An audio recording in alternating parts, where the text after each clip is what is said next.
And a lot of the technique for creating title sequences at that time was optical printer. So I was trying to see if maybe we could get a hold of him. And oddly enough, it just so happened that he was scheduled to come to our studio for some reason and do like a talk on title sequences. And it was like the weirdest crossing of paths that I just happened to be looking at him. I even sent our creative director and producer like, hey, can we get in contact with Dan and see if he can help us with this? And then a couple days later, they're like, oh, he's actually coming to the studio so we could talk to him. And so he did come to the studio, and he came over to my desk, sat down, and I showed him what we were working on. And I said, look, we're inspired by a lot of the titles that were done in the 80s. And what we really want to make is something that looks authentic to that time period.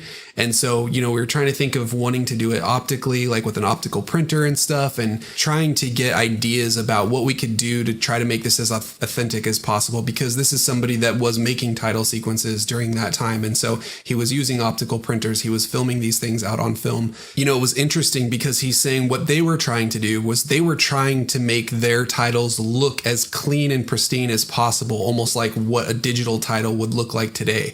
Perfectly clean edges. Nothing is like moving or shaking or any of that kind of stuff. But they would have to film their titles over and over and over again, because you might get a bump in the camera or something slightly out of focus, or the animation just wasn't as smooth, or something just wasn't working right. And there was just so many like orchestrated pieces that had to work together. And especially when you're doing something on film, it's unpredictable about how it's going to develop and turn out.